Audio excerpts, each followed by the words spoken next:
कानपुर देहात से एक बेहद गंभीर मामला सामने आया है, जहां न्याय की उम्मीद लेकर दो बुजुर्ग महिलाएं जिलाधिकारी के दरबार में पहुंची। उनका आरोप है कि उनकी पुश्तैनी जमीन पर दबंगों ने कब्जा कर लिया और इससे भी बड़ा सवाल ये है कि क्या सरकारी अफसर अपने ही पुराने आदेश पलट सकते हैं। पीड़ित महिलाओं ने चकबंदी अधिकारी और डीडीसी की कार्यशैली पर सीधे सीधे सवाल खड़े किए हैं और चेतावनी दी है कि अगर न्याय नहीं मिला तो आत्मदाह जैसा बड़ा कदम उठाया जाएगा।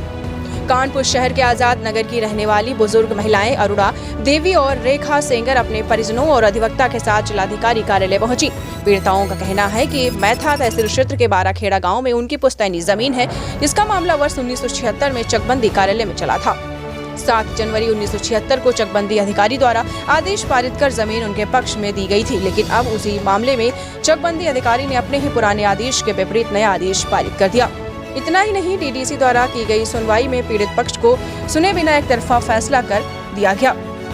पीड़ित महिलाओं के अधिवक्ता ने सवाल उठाया है कि क्या कोई अधिकारी अपने ही आदेश को पलट सकता है, लेकिन कानपुर देहात में ऐसा हो रहा है, जो अदालती नियमों का खुला उल्लंघन है। जब पहले के एक अधिकारी खुद आदेश पारित कर चुके हैं, तो उसी आदेश के खिलाफ दूसरा फैसला कैसे दिया जा सकता है। ये पूरी तरीके से नियमों के खिलाफ है और उसकी उच्च स्तरीय जांच होना बहुत आवश्यक है। वहीं पीड़ित महिलाओं का कहना है कि अगर 2 दिन में हमारी समस्या का समाधान नहीं हुआ तो हम लोग उसी जमीन पर आत्मदाह करेंगे, क्योंकि हमारे पास अब और कोई रास्ता नहीं बचा है। अब बड़ा सवाल तो ये है कि क्या बुजुर्ग महिलाओं को इंसाफ मिलेगा या दबंगई और अफसरशाही के मनमाने आदेश के चलते उनकी उम्मीद टूट जाएगी। अब जिलाधिकारी क्या फैसला करते हैं, इस पर सबकी निगाहें टिकी। मेरा नाम रेखा सेंगर है, पत्नी स्वर्गीय राजनारायण सिंह सेंगर है। डीएम साहब ने मेरा नहीं सुना, उन्होंने कहा कि न्यायोचित काम होगा और जो प्रक्रिया चल रही है चकबंदी की वो दूसरे न्यायालय की, उसको हम हस्तक्षेप नहीं कर सकते। उसमें मामला हमारी जमीन का है, बाराखेड़ा में हमारी जमीन है, उस पर मुकदमा चल रहा था। एक पार्टी को जबरदस्ती जिता दिया उन्होंने गलत फैसले।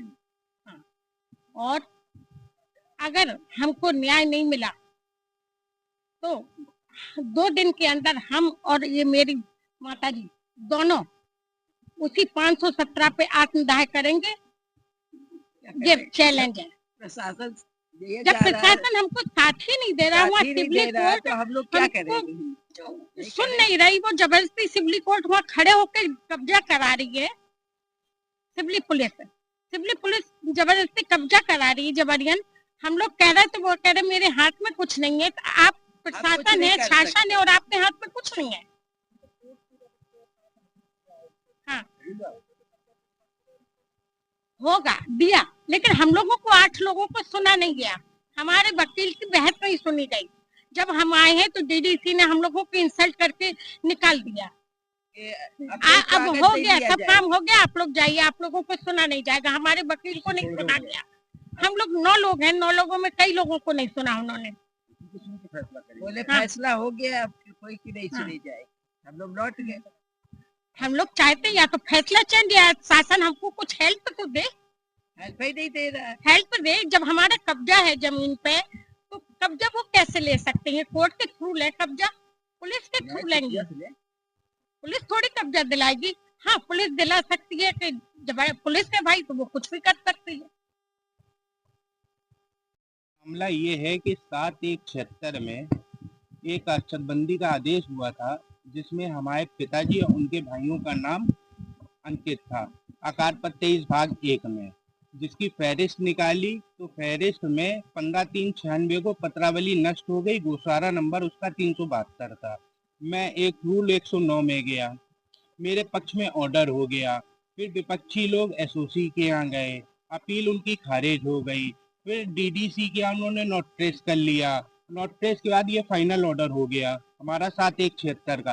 फिर चकबंदी रिव्यू नहीं अपने आदेश को कर सकता है। एक बार जो आदेश हो गया फिर रिव्यू कर दिया, फिर डीडीसी ने फिर वही आदेश यथावत कर दिया। तो इसका मतलब क्या है? एक ही आदेश को बराबर रिव्यू करेंगे क्या? जो एक बार आदेश हो गया, रिव्यू करने की क्या उसमें वो है? रिव्यू थोड़ी ना किया जा सकता है। डीएम साहब ने कहा है कि मैंने जांच के लिए कर दिया, और उस पर अब जो आदेश हुआ है 13/11 को हमारे विपक्ष में, वो शिवली थाने वाले जबरन कब्जा करवा रहे हैं उस पर, जबकि कब्जा रिपोर्ट मेरे पास है, पुलिस करा रही है। पुलिस ने फोन किया जब मैंने कहा कि वहाँ कब्जा हो रहा है, तो उन्होंने कहा मैं नहीं रोक पाऊंगा, और हमने कहा कब्जे की रिपोर्ट मेरे पास है। आरोप ये के दौरान मुकदमा मेरा कब्जा है। अगर वो किसी माध्यम से जीत भी गई हैं तो कब्जा परिवर्तित तो नहीं हुआ है ना। एक में आके अपना विधिक प्रक्रिया का प्रयोग करती है। अगर कब्जे परिवर्तित नहीं हुआ है तो वो किसी के माध्यम से, न्यायालय के माध्यम से कब्जा लेंगी कि वो थाने के माध्यम से कब्जा लेंगी या जबरदस्ती लेंगी, असलों की दम पे लेंगी। अभी मेरे मैनेजर को कहा गया, वहाँ मैनेजर मेरा गया था तो उससे कहा कि चले जाओ नहीं तो गोली मार दी जाएगी। लेखा सेंगर शैलेश कुमार सिंह, पप्पू सिंह चौहान, ये लोग शैलेश सिंह और लेखा सिंह तो भूल की हैं, पप्पू सिंह चौहान ज्योति के हैं, और ये अजय सिंह भूल के हैं। अजय सिंह ने पूर्व में मेरे घर पे गोली भी चलाई थी, और मैनेजर से ये कहा अब की बार वो तुम्हारा मालिक बच गया, अब की बार तो सीने पे गोली दागूंगा अगर कब्जा नहीं हो पाया मेरा। तो मैं एडवोकेट हूँ, मैं न्याय चाहता हूँ कि अगर वो कब्जा कर रही हैं तो न्याय प्रक्रिया के अनुसार कब्जा करें। षड्यंत्र क्या बता दें, षड्यंत्र तो आप समझ ही रहे हो किसका लग रहा है, और कब्जा कैसे हो रहा है, कब्जा प्रक्रिया के अनुरूप तो हो नहीं रहा है।